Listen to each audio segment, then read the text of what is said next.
1, 2, 3, and. Hey, welcome.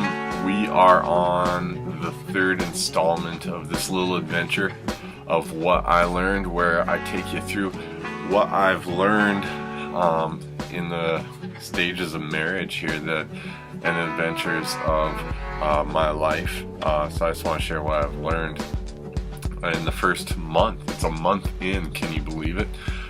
So we're going to keep doing this until I either forget about it or I don't think we'll run out of stuff. Honestly, there's just too much. So first off, I want to hit you with an update, the pillow update. So I said we had like 11 pillows to start in the bed, and turns out it's roughly that, but we only use a few, so I'm giving you visual proof right here. So moving on, what else have I learned? Here's what else I've learned. Lamps need coasters. I didn't know this before. I had successfully used lamps for all of my life without coasters. Turns out they need coasters. I went out on Friday. I left the house on Friday, and one of the lamps had, I believe it was a black coaster underneath it. I came through the house after lunch, and that same lamp had a tan coaster underneath it. And then I came home for supper, and that lamp had a black coaster underneath it. And so I didn't know lamps needed coasters. Here I've been doing it wrong my entire life.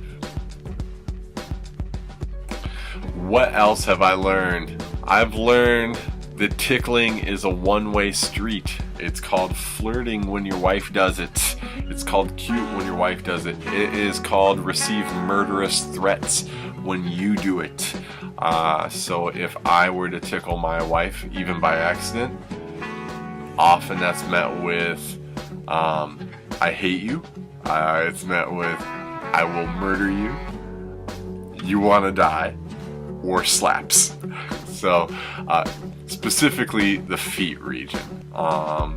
I have made it a goal never to initiate tickling, but I will retaliate without fear. So, but what I've learned is tickling in marriage is a one-way street. It's allowable from the female end, not allowable from the guy end. I'll break that rule any day of the week. Thank you very much. Here's another thing I've learned. You're both weirder than what you thought you were. In dating, everybody is kind of on their best behavior because you don't want to blow it. Once marriage hits, it's full speed ahead with the weirdness. You discover how weird you really are. You discover how weird your spouse really is. My spouse likes to use British accents whenever possible, especially when reading. She doesn't always read aloud, but when she does read aloud, it's with a British accent. Instruction manuals, novels, anything, menus, it's British. I'm busy with his medical practice. Hello. Psych! Turn it off. I'm not doing it now. I'm reading a book. In a British accent.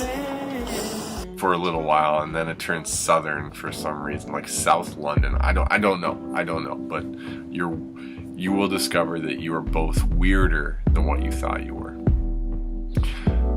Next up, farting. I'm still at that stage where I try not to do that and let it loose, but my wife tries to hide it every now and then, but then the room just smells like fart and air freshener, and that's not any better. She might murder me for sharing that, but whatever. There's less shame in marriage because there's less show in marriage, I think. So farting, I guess it's game on from what I've understood. Another thing I've learned in marriage is my bride continues to not know the words to any songs. She knows a majority of the words to songs, but if you ask her to sing songs, or if she's singing along on the radio, suddenly you don't understand what she's actually singing because she will mess up titles of songs. So she will confuse just entire premises of songs. It's kind of cute. It's kind of funny. We all do it, but my wife is like, if there were a minor league and major league of going like pro in not knowing words to songs and singing the wrong lyrics, she would be a top draft choice in the professional league. And lastly for this week, Snapchat. My wife is all about Snapchat. There are filters. I don't know why she needs to see what she'd look like with a cat on her head, or if she were a panda, or any of those ridiculous filters, but she will giggle herself stupid just doing Snapchat filters. I have no idea. If she could somehow get employment doing this, once again, she would be a pro.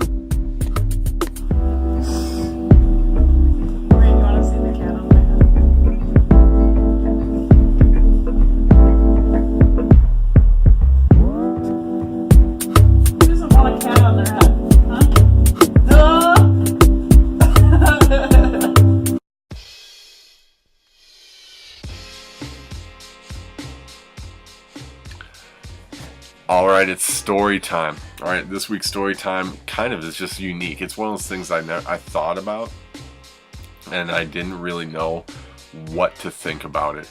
Laundry.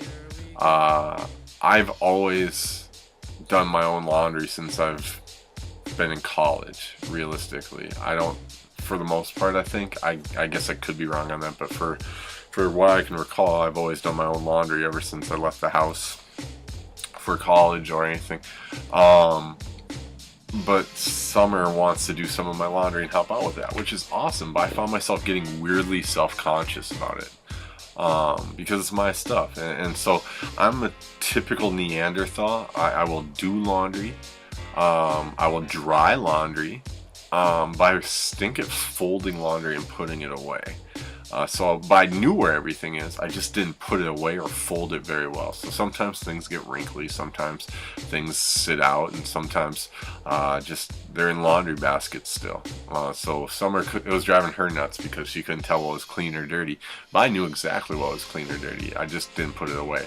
But I felt so self-conscious, kind of her covering either for my Neanderthalness or for her just touching some of my things. I guess it's just a pride thing for the most part, but I learned that. So that's my story time this week. It was really weird for that. So I could double as a question of the week too. Cue the graphic.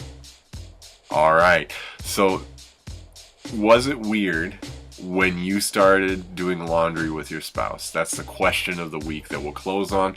Thank you very much for watching. Thank you for listening. Thank you for your responses. I hope these are entertaining, and there's a lot of Me Too's out there. I'm just glad that we're not alone when we do this, so I just want you guys to be glad that you're not alone when you do your version of marriage or dating or whatever. So thank you for watching, and I'll do another one of these next week, hopefully.